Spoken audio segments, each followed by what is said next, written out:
small Nigerian village surrounded by palm trees and old red mud houses. Life was simple. Children played football on dusty roads. Women, farmeth, men went to the river before sunrise. But the village had one fear. The woman who lived at the edge of the village. They called her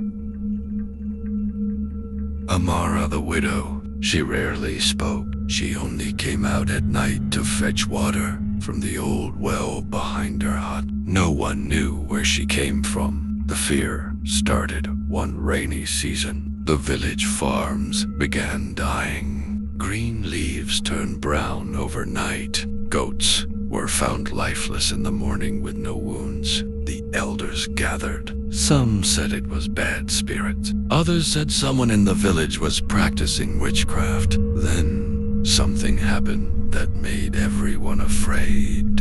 A village boy named Ifini told his father he saw something. "Papa, last night I saw a black woman standing on our roof," he said. "What did she do?" his father asked. "She was looking at me." "What did she look like?" Ifini hesitated. She had no feet touching the roof.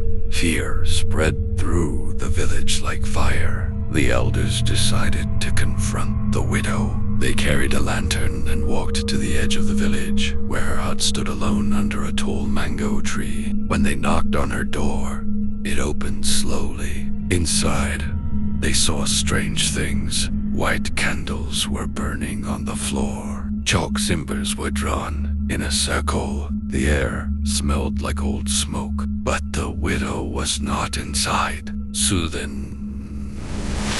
The door slammed shut behind them. The wind outside stopped. Complete silence filled the room. Then they saw it on the wall.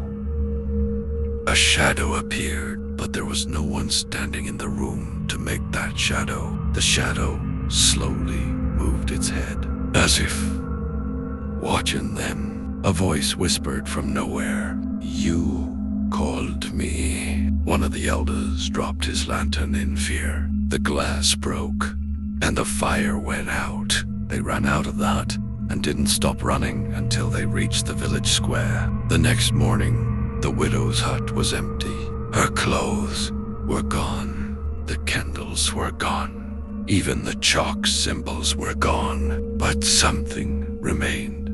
On the mango tree outside her hut, a large black bird was sitting silently, watching the village. From that day on, every full moon night, the villagers heard soft flapping sounds above their roofs, and sometimes someone would hear a whisper in the darkness, "You should not have searched for me." The farms began growing again. The goats stopped dying. But the village boy, Ifini, started waking up every night at exactly 12 a.m. because outside his window, a black bird would be sitting on the fence, looking directly at him. And one night, Ifini told his mother something that made her cry. "Mom, the bird spoke to me."